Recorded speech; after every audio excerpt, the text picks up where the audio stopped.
Okay, sometimes we embark on one of these talk shows and just know it's going to be a good one before it even happened. And that's what's happened this time. Welcome to our town meeting talk show for Friday, May 22nd. J.R. Lewis, very glad to be with you here on KLAM. And we have a panel of experts, local experts, most importantly, to address some of the most frequently asked questions that they are encountering as Cordova's COVID response continues and evolves, and in some cases moves forward, and in some cases has to kind of pause and hold for a sec. So we'll be getting into all of that. I want to first thank, though, our sponsor of the program, Cordova Wireless Communications. This may be a phase, really, where being able to have a local talk show on a regular basis like this, I can't remember, and as I think back of a time where it's been more critical that we can consistently come before you like this, and it's made possible again by Cordova Wireless. As we say, your local wireless data provider and cell phone provider providing your local talk show. And today we're pleased to welcome Dr. Hannah Sanders, nurse practitioner Laura Henneker, and Dr. Brian Iutzi, all together with us to, again, run a list of frequently asked questions and share their responses. We actually had the conversation yesterday on Thursday the 21st, and if navigating this thing has been a challenge for anybody, it's been the folks in the medical community. So we wanted you to have a chance to hear what they had to say. And of course, if you like what you hear and you want to hear it again, the program will be archived on our YouTube channel, youtube.com/Cordova TV. And any of you listening online, we welcome you. Glad you decided to listen to what these experts had to offer. All of our COVID programming, of course, the daily briefings, the special meetings of council, and these town meeting talk shows get put there so you can very easily pull one up and listen on pretty much any device. That's why Robbie said we should use YouTube for this, because it's ubiquitous. It's everywhere. It works on phones and tablets and all of that. So, again, I'm very excited to be able to present this conversation to you, Dr. Sanders, Dr. Iutzi, and Nurse Laura Henneker, up next here on the Town Meeting program. So why don't we begin, folks, by going kind of around the circle here and introducing who's with us, starting with Dr. Sanders. Just in the unlikely event that anybody doesn't know what your role is and what you do, introduce yourself to folks. Hi, I'm Hannah Sanders. I've worked as a provider here in Cordova for many years, and I'm currently the medical director and the medical advisor to the city EOC for the COVID emergency response. Okay. And obviously we've heard you participating in council meetings and informing the incident management team, so that's all very much appreciated. Laura Henneker, how about you? I'm Laura Henneker. I'm the nurse practitioner at the CCMC primary care clinic. I've been here for 1 year. Okay. And what an interesting year to be with us, eh? It has been. It has been. Quite the adventure. Thank you, Cordova. You bet. And Brian Iutzi, let's get to know you. I'm Brian Iutzi. I am a physician here at the Ilanka Healthcare Center, and I also am EMS medical director for the city of Cordova. It's a volunteer service, and I had moved here in 2017 and have been practicing here ever since. It's been definitely a wild ride, and I have really enjoyed getting to know many people here in Cordova, and it's just been awesome. All right. Well, what we want to do with this program, the concept here is to try and address some of the questions that you all have received the most. And I mean, that list could go on forever. But, maybe for some perspective, Dr. Sanders, let's let's start with you. Response to this thing has obviously been in a constant state of flux. It's always evolving. You kind of think you have a handle on what's a good idea and what's not, and then something major changes. And so kind of take us back through how Cordova's response has sort of evolved and what you think of how Cordova has done. Well, thank you. If you would have asked me back in March if I thought that we could safely fish and manage an influx in our population this summer, I would have absolutely said that we can't safely do that. At the time, we were looking at an exponential growth for a virus with an unknown death rate and no treatment. 3 months ago, we had oxygen to manage 3 patients for probably several days at the hospital, not longer. Today, I have full confidence in our oxygen supply. Cordova leaders have contacted our state and federal partners, including Dr. Zink and Lisa Murkowski, who have worked to get us access to testing that several months ago didn't even exist, much less did I ever imagine getting it in our remote community. Our processing plants have developed extensive plans to safeguard their employees and our community in order to have a safe fishing season this year. The incident command, the Native community, and the hospital have all worked collaboratively to respond. It's a level of collaboration that I haven't had the opportunity to experience in Cordova until this event. I think that our response has been really excellent and a response that we can be very proud of. Okay. To our other doctor, Iutzi, how do you feel about how things have evolved and how Cordova's doing? Yeah, thanks. So I was also a little tentative at the beginning. Again, we watched surges happen in New York and Louisiana and other areas, and just kind of watching those surges kind of gave us all pause.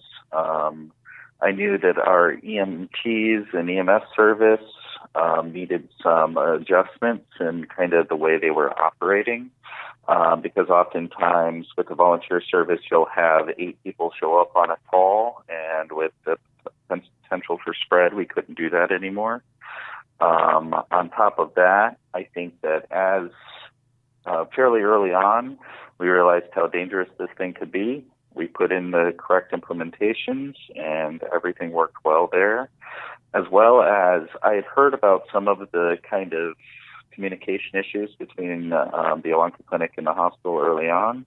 And I think that throughout this, our relationship has just strengthened and become much stronger. I think it's amazing to watch how all of this has progressed, and I think that within probably 2 months after everything got going, we were in a good spot to potentially have a surge if one happened. It hasn't happened, and I'm very happy about that. But I am also think that we are very well prepared and more set up as the days go by to be able to deal with one if it does happen. Yeah, well, and just keeping up with the changes, the time that it takes to do that, I was thinking too as you were talking about the collaboration between the facilities. Dr. Zink was clearly impressed by that, and since many people are expecting her to be Alaskan of the Year, if we had such a thing, that's definitely a nice vote of confidence. Laura, any additional thoughts to what the doctor shared? Nope, I think they've covered it. Yeah. Okay, well, let's stay with you then as far as elaborating some on the tools. I mean, you folks know better than most and probably bang your heads on your desks better than most.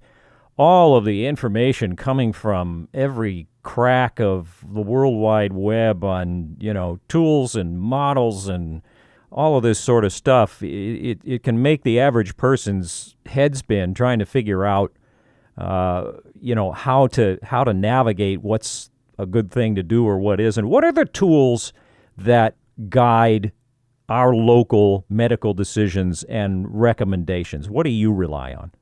Well, like you said, it's been a moving target, and we don't know what the morning news is going to deliver on any given day. So we truly do rely on information from the state, also our own local testing, we're still doing really well in Cordova. We have, as of today, conducted 356 tests, and we've only had one positive case. And of course, most people know that case was within one of the canneries. And as far as we know, nobody else has tested positive from exposure to that. Okay, so as we progress through the season and more people arrive, you expect to see that testing continue to be robust? You know, we really have had a good response to the drive-through testing that's occurring both at the hospital and at the Ilanka clinic. We really do need more of the folks who are arriving in Cordova to fish to comply. The state mandate is that these folks who are coming in from out of state have a screening test within 48 hours of getting here. Mm-hmm. If we could really capture all those folks, it'll give us a lot of information and help us reduce the risk even further. Okay. Dr. Sanders, what do you think about this? And maybe address a little bit if people are trying to find good information. I mean, we just announced that this new info line is opened up now at the city, where people can call 424-INFO to interact with people and get connected to resources. But, what would you say to the person who's trying to navigate this massive storm of it seems like everybody can find a doctor to back any theory. So how does Cordova maintain its focus? Well, I think that we try to focus on the facts and focus on what we know. We have seen social distancing and mask wearing be very effective to help slow the spread of this illness. We demonstrated in our own community how effective screening can be, and we can isolate a case by doing early testing and isolation and not have it spread to other people. And taking some time, trying to take a moment to not react as soon as we see a piece of news or hear something, and let the experts digest the information and make a strong plan and continue to move forward in this methodical way that has so far helped us have a successful start to the season. Yeah, again, very much so. Something that it was good to see Dr. Zink reinforce. Dr. Iutzi, anything to add?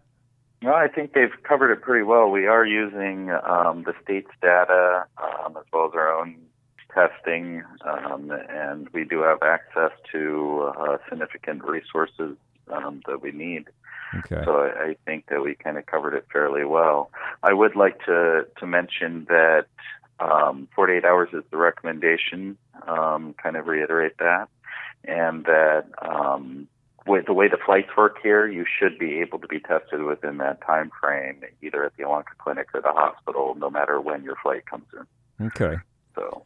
Yeah, well, and, I have been a fairly open proponent of the approach that a one-size-fits-all method, certainly across the country. If anybody was tried to say there's one way we need to respond and that's got to be it and everybody has to do it, I mean, most people I think can see the fallacy in that, and to some extent that would a same argument can be made when the state makes a decision. What works in Anchorage or what works in Fairbanks or even Glen Allen is not necessarily going to be right for Cordova, given the isolation and given the influx of outside folks to participate in the fishery. So this idea, as Dr. Sanders mentioned, and as you have all said in one way or another, of focusing on Cordova's testing results, Cordova's resources, in combination with state data, really seems to be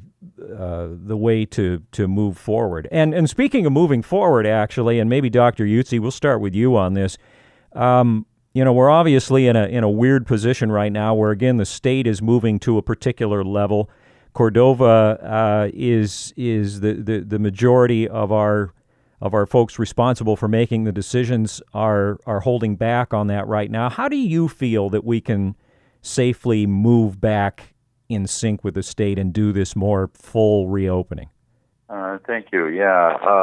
So the very challenging part of that question is so many unknowns. that are out there.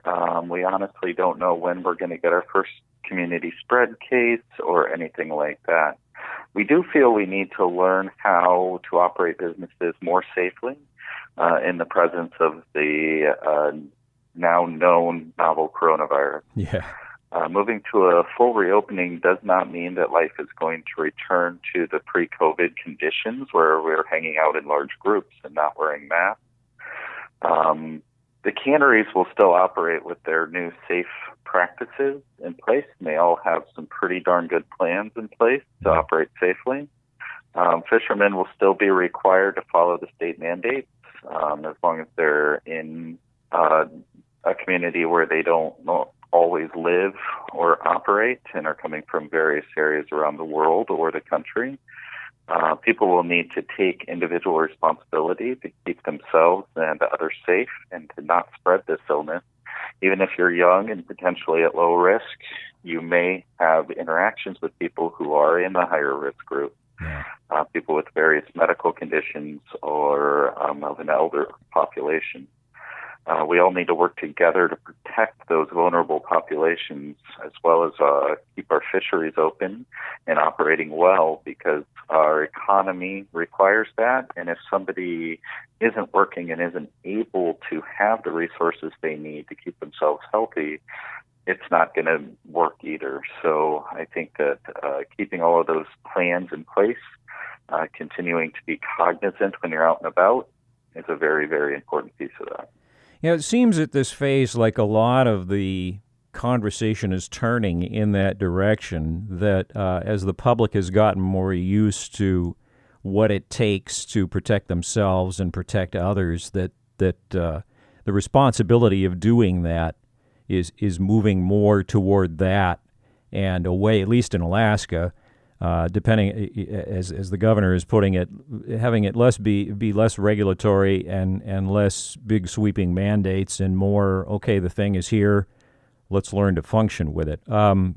Dr. Sanders, anything to add on that, on safely getting, how to get to a more fully reopened state, but to do it safely? I think one of the things that Alaska and Cordovans do really well is that individual responsibility. That's part of what it takes to live in an isolated, remote community. I think another really important thing that I like to remember is that, for example, the mask mandate keeps coming up in question. Do we need to have a mandate, or do we encourage masks?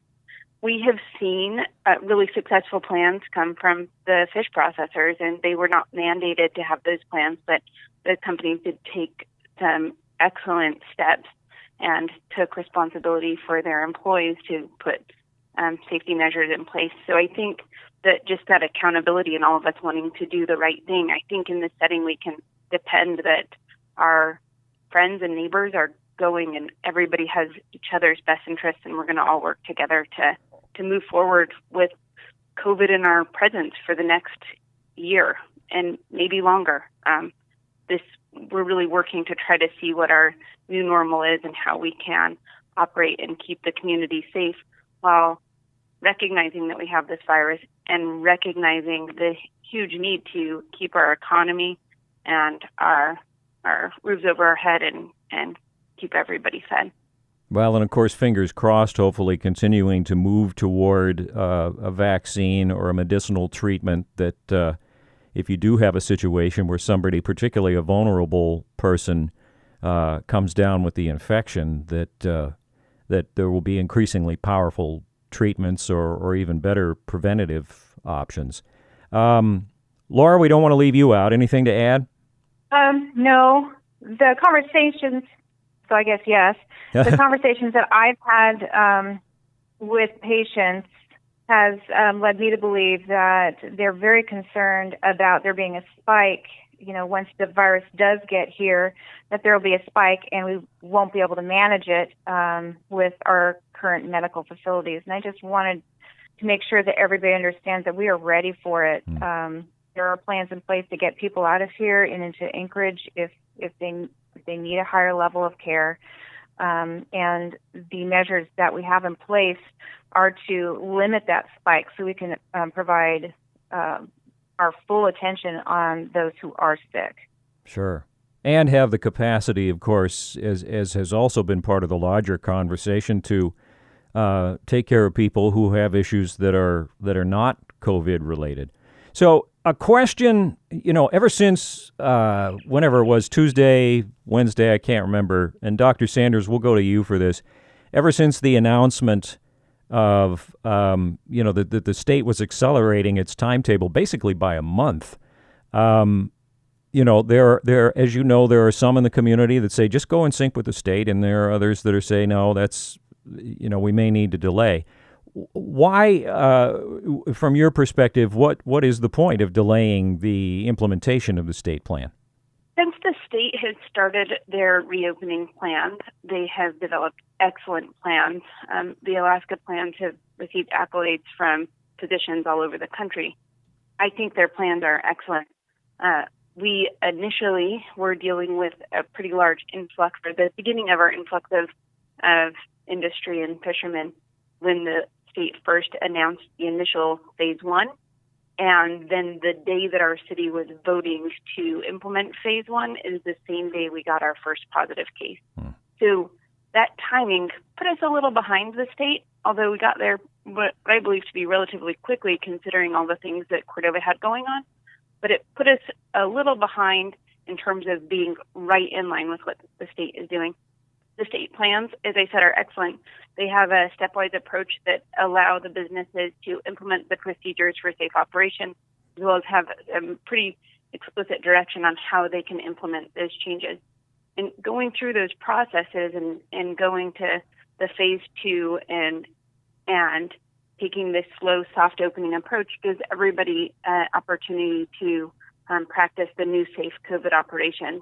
Now, just like the governor said last night, we know that some businesses are going to choose to not reopen right away, and that's okay. We want everybody to take that individual responsibility for their businesses and their family and what their needs are, and make their own decisions. But we certainly are encouraging right now, for the medical community's perspective, we're encouraging people to at least take the time to practice those safe operating procedures and slowly move forward into what is going to be your business's new normal. Okay. And Dr. Iutzi, are you feeling that as well, pretty much, that approach? Think that's the right way? I do. I fully agree with that approach. One of the other things I do like to remind people of is I think the governor early on started to mention that Alaska is kind of unique in the perspective of how many different environments, working situations. We have entire towns up here that you only can fly into or boat into. It's different than a lot of other areas of the U.S. I think that the plans up here are designed in such a way to be flexible towards that. And I think that here in Cordova especially, we have the unique situation of having a really busy summer and a really calm winter from the standpoint of population change, growth, and possible for disease spread. Knowing all of that and being able to implement that on a local level while staying within the state mandates and allowing different places to move at their own pace, I think is what is the big strength within the state's plan. And I do believe that there are some communities here in Alaska that are ready to move forward and open and be willing to move forward. And others that need to kind of pull back a little bit and stay a little bit more protected and open up a little bit more slowly. And I think the governor and the state health department have done an amazing job helping us to implement that and giving us guidance when we need it. Yeah. Well, thank you for that. And, it's protecting the vulnerable populations has always been a big, right at the top of the pile concern throughout this, again, across the country. We heard some of these very tragic stories. I think it was New York about outbreaks in nursing homes, and so the thing that is tragic about that, not only the loss of life and the spread of sickness, but also the fact that many times family members who have folks living in long-term care, the ability to go and visit them is very important, both for the resident and for the family. And yet, if there was any population that needed to be very, very protected, it's those. So, Laura, let's address that. What with our long-term care facility? What kind of is it possible to predict any kind of a timeline for when that might be able to be a little more open? Well, like you said, across the nation and, in fact, the world, there has been a disproportionate number of elders who have passed related to COVID infections. So we have, in CCMC, long-term care, we have taken extraordinary precautions, which has indeed kept them very safe. And at this point, we have no plans to go ahead and remove any of those safeguards until we get okay from the state. So we're going to really follow their guidelines, not try to make any of those decisions on our own. It could be potentially devastating. But in the meantime, it does affect the family members and the patients themselves. It's very disorienting to see people with masks and to not be able to get out quite as much, although the folks at CCMC are just absolutely ingenious with figuring out ways that family members can see their loved ones. We'll drive them to their house and let them see their family member through the window, and you can just see their faces light up. We'll sit with them and let them FaceTime with their family members, and that has been an extraordinary experience. A little difficult for some of them because they don't understand, but most of the time they're just absolutely pleased and cheerful to be able to see a familiar face of a loved one.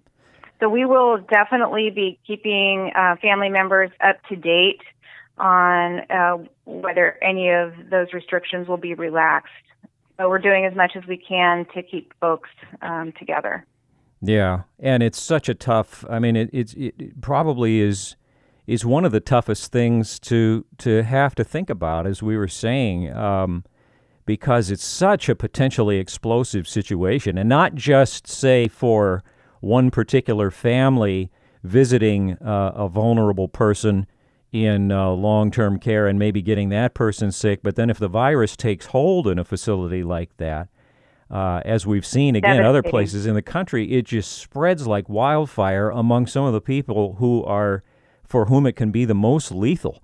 And Dr. Iutzi, obviously, Ilanka and the in the Native community, elders are a huge part of the culture. What are you thinking as you consider elders and all of us being stuck in this? Yeah, elders are a huge part of our community. We have implemented various ways to help the elders. A lot of them do subsistence fishing and hunting and other things. And we've already started to do proxies for a lot of those individuals at the higher risk so that other people can go out and fish and hunt for them, and they can still get those supplies at home that they use to help them survive. We're also working with them very closely to make sure that they have the social support they need. We've implemented programs here to reach out to them on a basically weekly basis if they want it, to find out if they need anything from food to helping with rent payments to anything that they could possibly need, including medications and other things. But we've definitely boosted up the number of telephone and telehealth visits that we're doing with them so that they don't have to come in as often to be able to get their refills or have small medical complaints dealt with. I think that they helped a lot with that by being willing and able to use the certain technologies and fully understanding how dangerous it was. that also leads into kind of our behavioral health side, both at CCMC as well as here. It's become very busy for those individuals, but they have stepped up and done an amazing job of being there for people's anxiety and stress levels as they have risen within our elder community and other communities. Yeah, well, and Dr. Sanders, let me include you in this. How are you? Your observations about how people are coping and the need to pay attention to mental. I mean, we talked to both the Ilanka and CCMC mental health specialists, but I mean, what advice would you have for people that are feeling a lot of stress and feeling their mental health compromised in all of this? We really want people, and including our elderly populations, but all people, to hear the message that outdoors, particularly when you're socially distanced, when we have sunny days, it's very important to get outside, enjoy good weather, and stay as active as you can. There's excellent data that vitamin D supplementation, making sure that people have normal vitamin D levels, is protective against the COVID-19 infection. And it also can help people's mental health because vitamin D is a precursor for serotonin. So we do want people this summer to be taking the vitamin D supplement, although we probably wouldn't normally recommend that throughout the summer. We want to make sure that people's vitamin D stores are normal. So, and by recommending that supplementation, I'm not suggesting doses over the 2,000 international units a day. We just want the regular over-the-counter dose of vitamin D. And supporting each other, recognizing that we need to be patient with one another and our neighbors. This is a stressful time for everybody. And when Cordova comes together, we see excellent things happen. Yeah, well, I mean, it's been the tradition for as long as we've been involved in Cordova, going on 30 years here now. And it's in fact, that same observation that Dr. Zink made about all our medical people working together, that was one of the things that first impressed me back in '92 when I went to my first providers meeting and I saw all of these different agencies getting together, not only to make sure everybody was aware of what what everybody else was facing, but also to figure out how to do things the most efficiently so resources weren't being wasted in duplication. And to make it as efficient as possible. It's just always been such a remarkable aspect of Cordova's culture. Let me move here, starting, Dr. Sanders, we'll stay with you. As we've been talking, have you thought of any other frequently asked questions that you get that you would like to put out there to folks consuming this program here? One thing is to remember that the things that we see in the media in terms of the risks to children and the things that we get very scared of, like the Kawasaki's disease, that people have heard of that, or you start feeling that everybody that's in a nursing home, if they get coronavirus, is not going to survive. The scary stories are what makes the story sometimes in the media, and it's really important to remember that even those complications with this illness are rare, and we want people to not be feeling like they need to live in fear. This is something that the medical community is prepared to manage, and we're here to support Cordova, and we want people to trust the healthcare system and not feel fearful as we move forward. Well, and you folks being willing to do programs like this, I would hope, build some of that confidence. Plus, Dr. Sanders, don't we also have the component that if a person is living in a constant state of fear, aren't they actually suppressing their own immune system? Certainly, that can impact them. So that's an excellent point. Yeah, too much stress and the impacts that has. Laura Henneker, what about you? Have you thought of any other frequently asked questions that one or two of those that you'd like to address as we get into the fourth quarter here? Well, folks often ask what can they do to minimize their risk, and I've just been recommending if they've ever considered when would be a good time to quit smoking or to take better control of their weight, start an exercise program, take control of their blood sugar, do all that stuff that we know how to do and just don't do it. Now would be a great time to get that going. I've taken plenty of phone calls from folks who ask for help with quitting smoking just based on what's going on today. They just want to get more healthy. And I would just encourage anybody, if you're putting something off, need some help with it, give us a call or start it on your own. Yeah, well, and I mean, if there's a silver lining to be found in all of this chaos, for people to dedicate themselves for the pandemic, to give them that push to make some good changes, yeah, absolutely. Boy, that's some great insight. Dr. Iutzi, what about you? The goal here is frequently asked questions. Are there any more that you get a lot that you'd like to address here so a lot of people can hear the answer? Yeah, the question that's kind of popped up most frequently for us over the last, about 1 week or so, had to do with kind of the Abbott test and its validity and testing for this particular illness.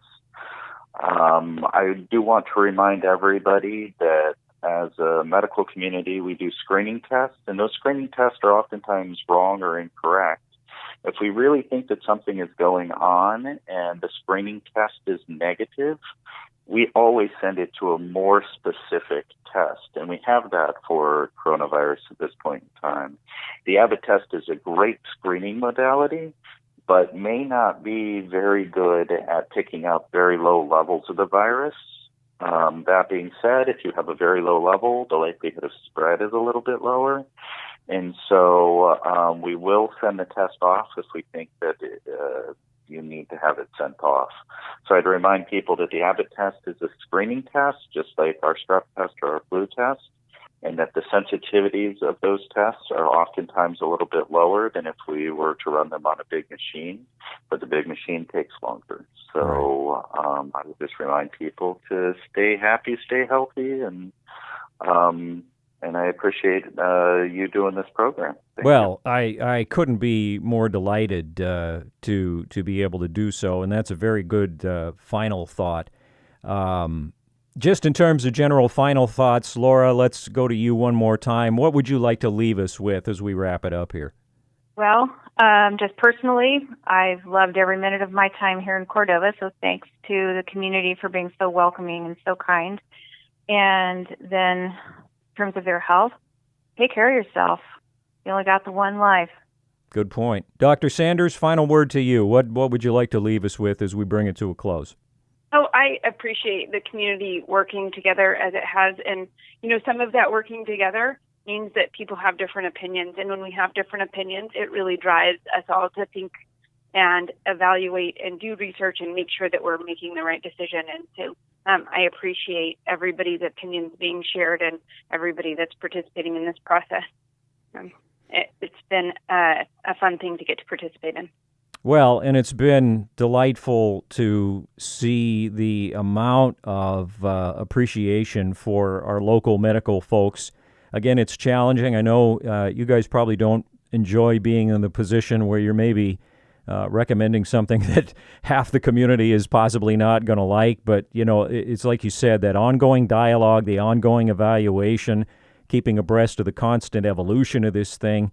There are a lot of people that are clearly very happy with the work that all of you in the medical community are doing and the sacrifices you make and the risks that all of you assume being on the front line. So I'm glad the Air Force sent the airplanes over to honor you. We honor you as well, and want to thank all of you very much for joining us on this program today.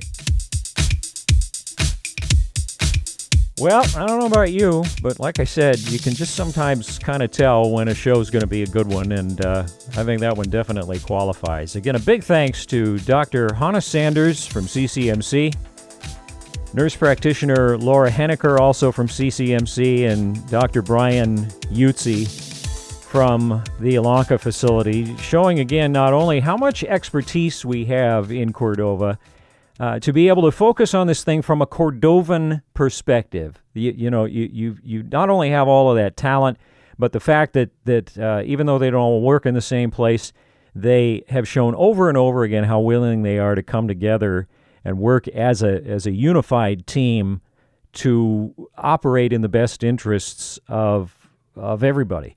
You know, that again is part of what makes Cordova a great town, despite some of the prickly things that may occasionally lead up to getting to that unified point. We usually manage to get there, and this is a great example. Please remind anybody, by the way, that might be interested in hearing this program after the fact, that it's available on our YouTube channel, youtube.com/Cordova TV. And again, any of you that are hearing it online that listen through, we want to thank you for being willing to do that and absorb this good information from our local experts. Of course, we also want to thank our sponsor. Very important to have a great sponsor like Cordova Wireless Communications, providing those valuable wireless phone and data services, keeping the dollars in town, which is very important right now to keep that circulating. And the pandemic or no, they have ways of bringing in considerable outside investment, and those dollars circulate through the town as well. So that's a big deal. Again, the show will be archived at youtube.com/Cordova TV. We hope everybody has a great weekend. And, of course, the daily briefings in the 1 p.m., 5 p.m., and 8 p.m. hours, those will be coming up as well. And we will make up any missed programming from our 10 a.m. hour. We'll line all that up and play it for you here next. Thank you again so much for joining us for the Town Meeting program on KLAM.